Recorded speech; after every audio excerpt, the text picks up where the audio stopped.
Just to be a light to others.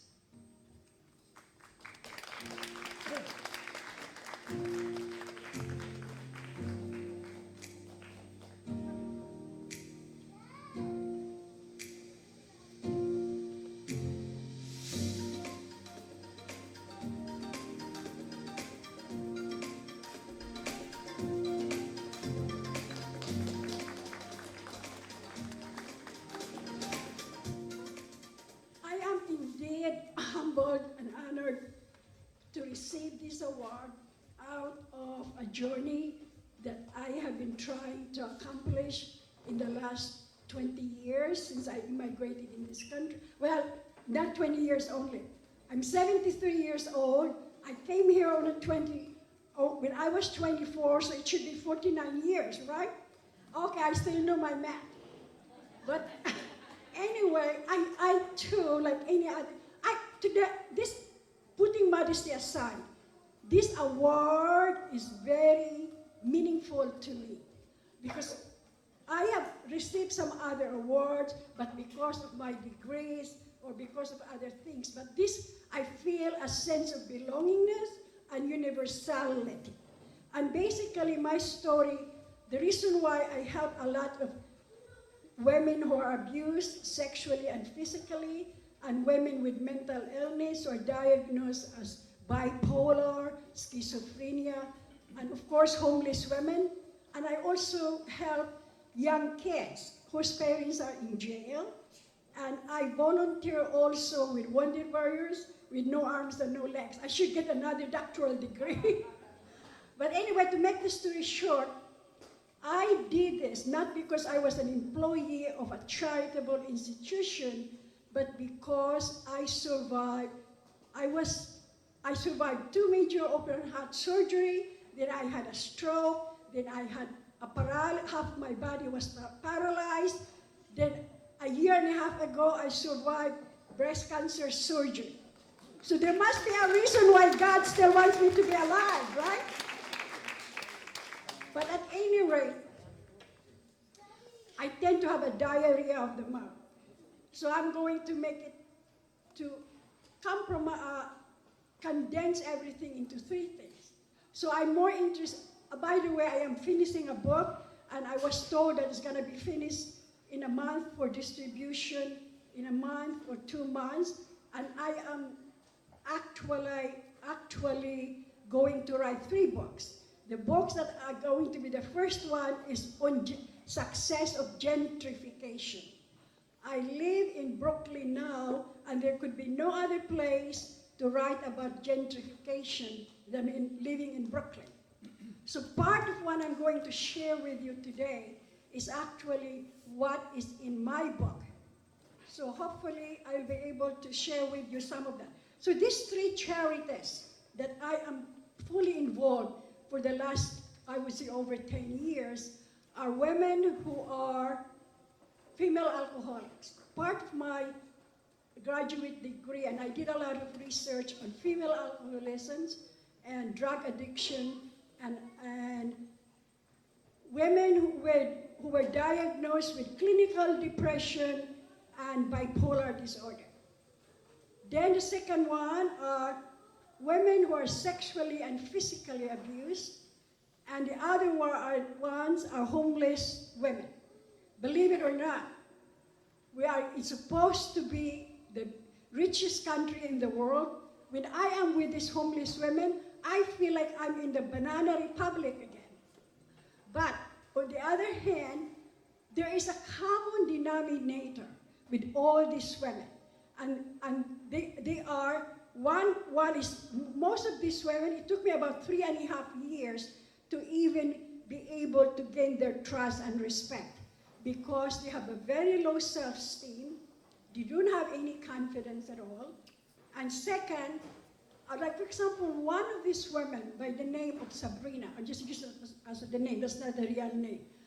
She was sexually abused by her stepdad.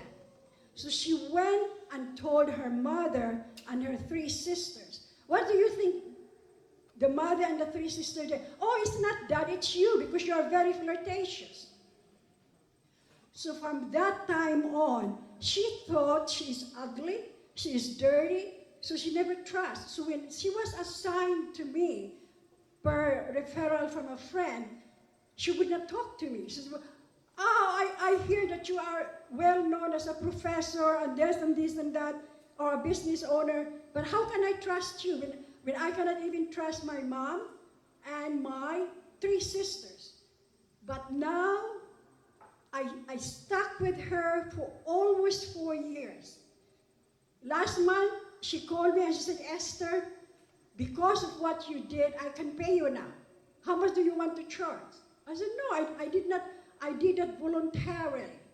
But here, this is what a lot of us, women I'm talking about, or men and women, because it does involve men too, in the sense, low self-esteem, no confidence at all. Some of them also came, this is the common denominator among these 3 groups. So most of them came from a dysfunctional family. There's no dad, and mom is working 3 jobs to be able to put food on the table. Oh, back again to Sabrina. When she was interacting now with men, because she feels like she's dirty and ugly, well, what do you think happened? She was involved with 3 different men who physically abused her. One night at about midnight, she called me because she doesn't have any friends. She said, Esther, could you please come? I said, okay, what happened? I'm bleeding. When I went to her apartment, black eye, 2 eye, and then big bleeding, I had to take her to the emergency room. And then every month, this is another thing. 3 men with 3 different kids. Every month, which I don't understand because I do not know the welfare system, every month, she cannot even get $1 from the father. And you know why? Because the fathers were milking the system. How did they milk the system? They said they don't have any money because they are. Then I found out, because I used to own a mortgage company, that they were working in the construction. And so they were paid cash. So therefore, there's no paper trail. So that's why they were able to milk the system. I said, sir, what can I give? I don't have any money. And the poor Sabrina has to go to court every single month. I have accompanied her, so I know. To be able to get a welfare check. And guess what? She never got it. You know why? I learned something too. You just cannot get a welfare check just because you have 3 kids from 3 different men. There is what you call a quota. Quota meaning to say. Now, if you have 3 jobs, when you total the gross income, hers was about $50 more than what is required. So I told the supervisor, I said, you know what, I'm a businesswoman. I know this woman quite well. I can tell you that I can deduct $50 from that so she will qualify. It's not our fault that she is going out with men who abused her. That's the government system. And so then Sabrina was scared that maybe the policeman will come and put me in jail. So she said, Esther, come on. That's why I do not ask any. And here's the woman who I know worked 2 or 3 jobs. Sometimes I babysit her kids. On weekends, I give her $20 to go and see a movie or go to see a restaurant because she doesn't sleep. But anyway, to make the story short, because again, as I told you, it's a very sad story. And these people do not have, these women do not have, I don't really understand. They don't have any support. I thought there's so many department of sexual abuse or whatever. Well, let me tell you something. I'll be the first one to tell you they are all BS. I hate to say that. Because I myself went through these women. I mean, with all what they have gone through, I could not believe. I mean, there were many situations that I cried because I cannot believe what they have to go through. But the reason why I continue to do this charity work is because I think I told you earlier that I was in a situation where I was only given maybe 2 or 3 months to live. I fully remember this. So I told the doctor, I said, because I had a very bad heart. I have a mechanical valve in my heart. And then when I was in Dubai, because I own an import-export business, I forgot to take my medication, so I had a stroke. I was in the hospital for a stroke. When I came back to America, half of my body was paralyzed. And because of this, every morning when I wake up, because I do a journal, and I have a grateful journal, I raise my hand and I said, God, thank you very much for giving me another day. I'm not kidding you. And yet, when I was in the university and applying for tenure, I was told, oh, she got tenured because of a quota. You know what quota means? During that time, I did not know. Quota means that because the university had to have a minority faculty to be tenured. So that's why I got tenure. Oh, Esther is very charming. So you know what I did? Because I was a chairman, I'm the kind of a person, to be honest with you, I am where I am now because if you tell me I cannot do it, because Esther, you have a flat nose and you have an accent, I will show to you that I will do it. And 98.5% I succeeded. That's how I run my life. I never allow anybody to tell me I cannot do it. I do it. And as hard as it is for women, because it's not easy, I promise God that if you just give me another day, I will continue as part of my legacy, since I do not know if I'll be here tomorrow, because tomorrow is not promised. I'm 73 years old, so who knows with an existing condition. So I promise my God that I will always help the disenfranchised, the underprivileged, the forgotten, and the displaced. And that's what I'm doing. Thank you.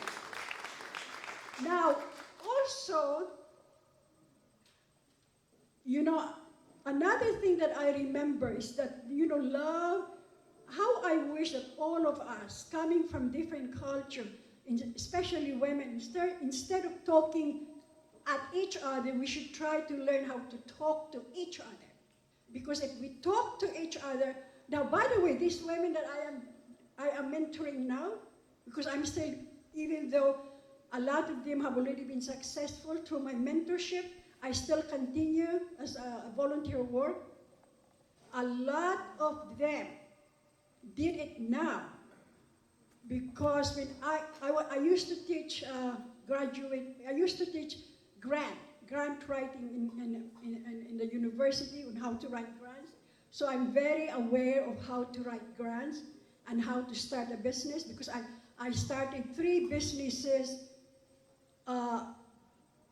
run in the world of men. So that's my other book on what strategies we should use, we women who run a business in a man's world.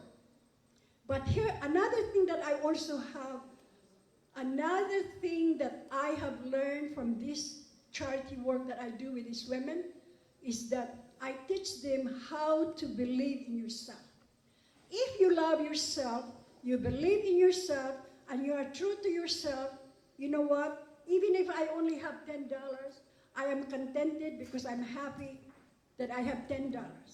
Anyway, I am again, thank you for giving me the award, and I will continue to network with women who are here, and if there's anything I can do for some of you who are involved with sexually and physically abused women, and homeless women, and women who are having difficulty finding a job but who wants to start business, I do have the connections, okay? Thank you, and we all have a nice day.